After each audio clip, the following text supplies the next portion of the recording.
How do we reconcile ancient scriptures with modern scientific discoveries? It's a fascinating journey, so let's get started. For ages, people have had all sorts of ideas about how the world began, usually shaped by the knowledge available at the time. But as science advanced, some of those early theories started to seem, well, a bit unlikely. What's interesting is that many spiritual traditions are now offering insights that align surprisingly well with what the most enlightened scientific minds have been saying for a long time.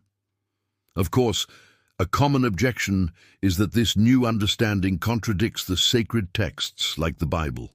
But if we take a closer look, we see that the contradiction is often more about our interpretation than the text itself. A lot of ancient writing is deeply allegorical, and when we try to read it like a literal, modern textbook, we miss the point.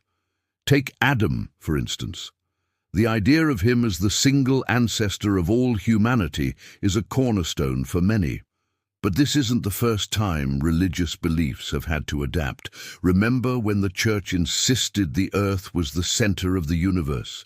The idea that our planet moved seemed to go against Scripture, and people were persecuted for suggesting it. Yet today, no one would argue that the Earth doesn't rotate around the sun. It's a fact. The Bible also famously says the world was created in 6 days, around 4,000 years before the Christian era.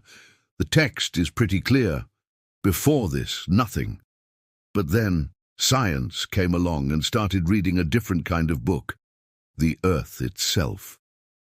The story of our planet's formation is written in the fossil record, in layers of rock that tell a tale millions of years old. Science has proven that those 6 days of creation were actually vast periods of time, each one possibly lasting hundreds of thousands, if not millions, of years.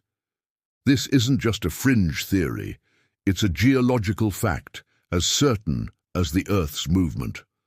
Theology has had to come to terms with this, and it's a powerful lesson in the danger of taking figurative language literally. So, does this mean the Bible is wrong? Not at all.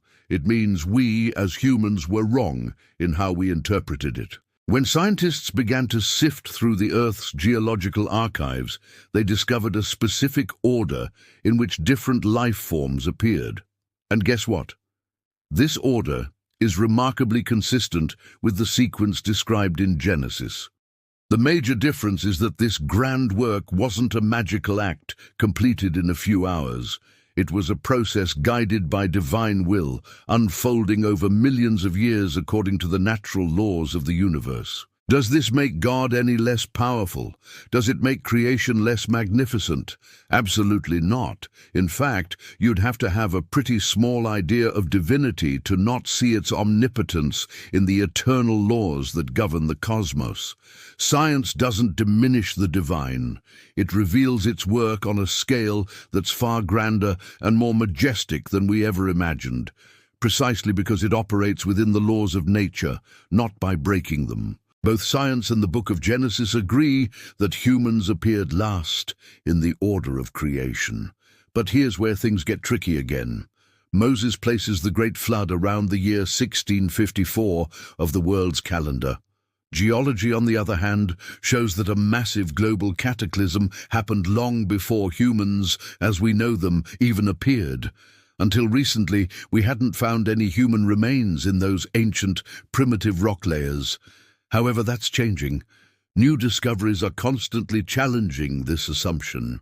It's entirely possible that we will soon find definitive proof that humanity existed much earlier than we thought. If that happens, it will be clear that the biblical text, on this point as on others, is symbolic. The question is, was Noah's flood the same as the great geological cataclysm? The timelines just don't match up. The time it takes for fossil layers to form is immense. So if we find human traces from before that major geological event, it would prove one of two things. Either Adam wasn't the very first human, or his creation story is lost in the mists of a much, much deeper past. When faced with solid evidence, you can't argue your way around it. We'll have to accept it, just like we accepted the movement of the earth and the 6 great periods of creation. For now, the existence of humans before the geological flood is still largely a hypothesis. But let's consider something less hypothetical. Let's say humanity really did appear on Earth 4,000 years before Christ. Then about 1,650 years later, the entire human race was wiped out, except for Noah and his family.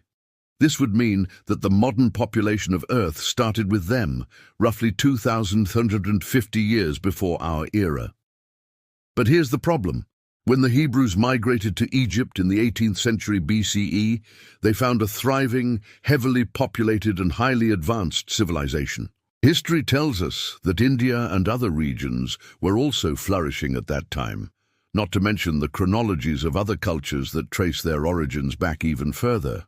So, are we to believe that in just 600 years, the descendants of a single family managed to populate all of these vast known countries? And not only that, but that they went from a state of primitive ignorance to the highest levels of intellectual development. This completely contradicts everything we know about anthropology and population growth. Then there's the diversity of human races.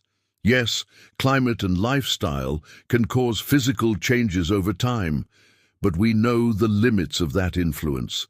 A physiological examination shows that the constitutional differences between some races are far too profound to be explained by climate alone. You can cross different races to create intermediate types, which tends to soften extreme characteristics, but it doesn't create those distinct races in the first place. For races to interbreed, there had to be distinct races to begin with.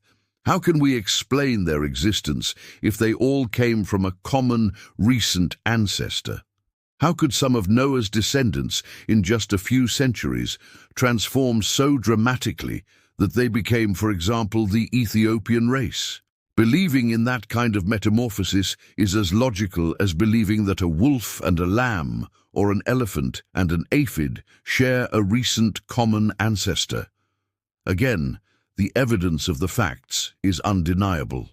But suddenly everything makes sense if we adjust our perspective. It all works if we admit that humans existed long before the commonly assigned date. If we accept that there were different lineages from the beginning.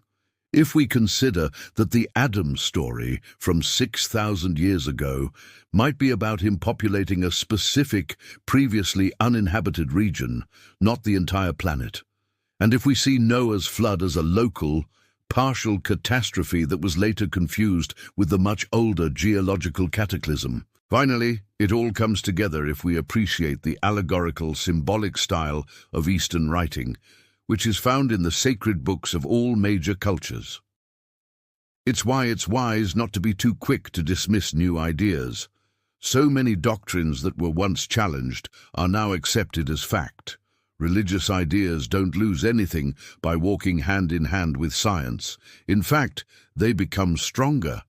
This partnership is the only way to ensure that faith doesn't present a vulnerable side to skepticism, but instead grows richer, deeper, and more aligned with the magnificent reality of our universe. Thanks so much for joining me on this deep dive today. If you found this topic as fascinating as I do, please hit that like button, subscribe to the channel, and ring the bell so you don't miss our next exploration. I'd love to hear your thoughts in the comments below. See you next time.